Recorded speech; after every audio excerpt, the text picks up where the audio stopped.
গরমকালের ছুটি মানেই হচ্ছে পাহাড়, আর সেই পাহাড় যদি একটু অফবিট হয়, মানে চা বাগানে ঘেরা ছোট্ট পাহাড়ি জনপদ হয়, তাহলে কিন্তু কথাই আলাদা। কারণ এই সব জনপদগুলোতে বা পাহাড়ি গ্রামগুলোতে কিন্তু ভিড় এখনো খুব কম, আর গ্রীষ্মের ছুটি কিংবা পুজোর ছুটি চেটে পুটে উপভোগ করতে পারবেন। আর খরচাও তুলনামূলক অন্য ক্রাউডেড যে প্লেসগুলো রয়েছে চর্চিত তার থেকে অনেক কম।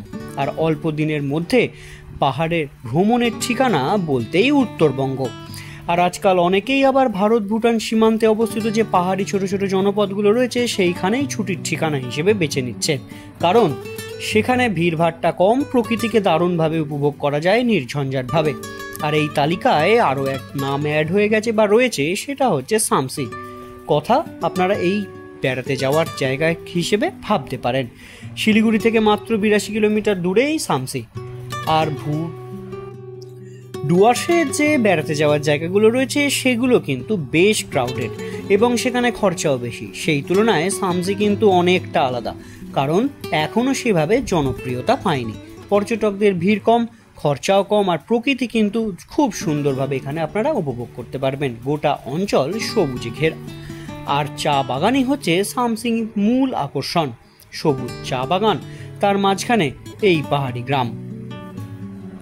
আর যদি শীতকালের সময় আসেন বা পুজোর সময় আসেন, সেই সময় থেকে আপনারা কমলা লেবু বাগানে কমলা লেবু ফলতেও দেখতে পাবেন। আর তবে গ্রীষ্মকালে এলেও কিন্তু আপনারা নিরাশ হবেন না, কারণ এর অসাধারণ প্রকৃতি। সামসির পাশ দিয়েই বয়ে গেছে মুক্তি নদী, আর এই নদীর পার ধরে 2 কিলোমিটার হাঁটলে পৌঁছে যাবেন রকি আইল্যান্ড, যা পর্যটকদের কাছে বেশ জনপ্রিয় হয়ে উঠছে আস্তে আস্তে।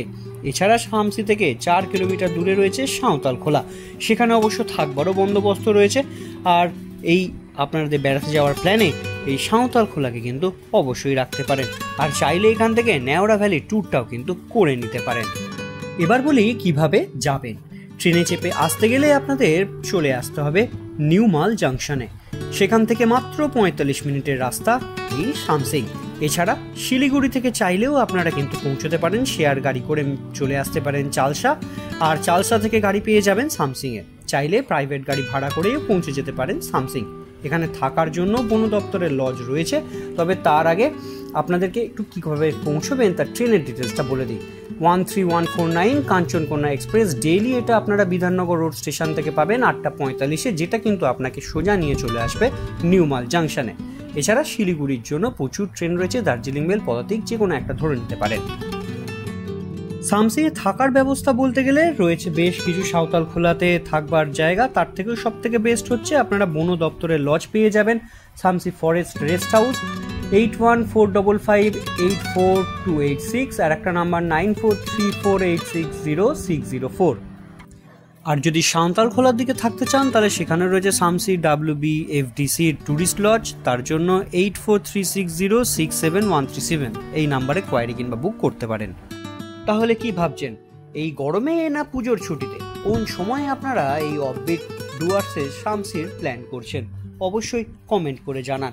আর আগামী দিনেও কিন্তু এইরকম লোকেশন বা এইরকম আননোন স্পট নিয়ে কমপ্লিট ডিটেলস কিন্তু আসবে, এবং খুব কম সময়ের মধ্যে, যাতে আপনাদের সময় বেশি খরচা না হয় এবং প্ল্যান বানাতে সুবিধা হয়। তো সেই রকম ভিডিওগুলো পাওয়ার জন্য অবশ্যই চ্যানেলটিকে সাবস্ক্রাইব করে রাখবেন। আর আগামী দিনে খুব তাড়াতাড়ি কিন্তু আরও ভিডিও আসবে, তার নোটিফিকেশনগুলো আপনাদের কাছে পৌঁছে যাবে। দেখা হচ্ছে খুব তাড়াতাড়ি পরের ভিডিওতে।